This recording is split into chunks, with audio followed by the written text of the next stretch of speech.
Macron s'est ridiculisé au salon de l'agriculture, montrant à tous qu'il n'était pas une pointure. Tout ce qu'il touche se transforme en fiente. Même les élites sont toujours plus méfiantes.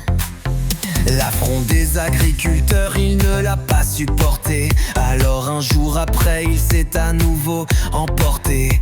Le petit se prend pour un grand chef de guerre. Cela le rend lui et sa clique davantage vulgaire. C'est facile d'envoyer les jeunes se faire tuer quand son service militaire on n'a pas effectué. Poutine et tant d'autres se foutent de sa face, tant il se démène pour prendre tout l'espace. Et si jamais il envoie en Ukraine ses militaires, la grande Russie fera revenir Macron sur terre. Et chaque jour les Français prient mère et père pour que Vladimir coupe à Manu sa petite paire. Et même s'il en aurait toujours une de rechange, puisque Brigitte comme un homme fait sa vidange. Car hors de France la vieille fait partout scandale, plus pour son pénis que la valeur de ses sandales. Le président en a marre de faire ainsi l'actualité, et qui soit exposé son couple ou sa perversité. Puis en plus à présent on se moque de ses cheveux, mais qu'il porte une perruque, il n'en fera pas l'aveu.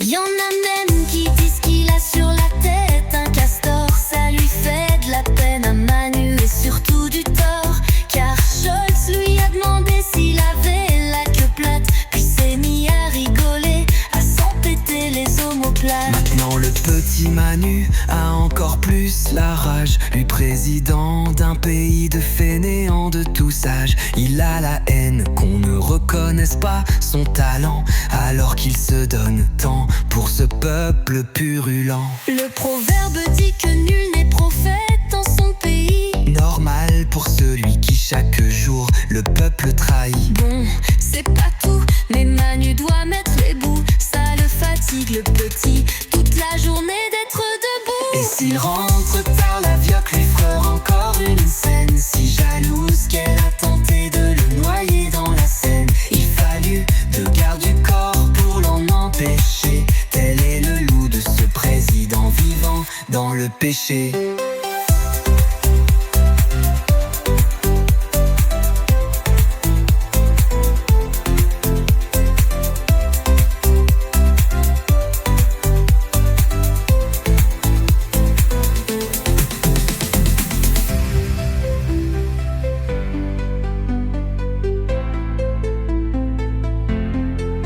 S'il rentre tard, la vioque lui fera encore une scène, si jalouse qu'elle a tenté de le noyer dans la Seine. Il fallut deux gardes du corps pour l'en empêcher.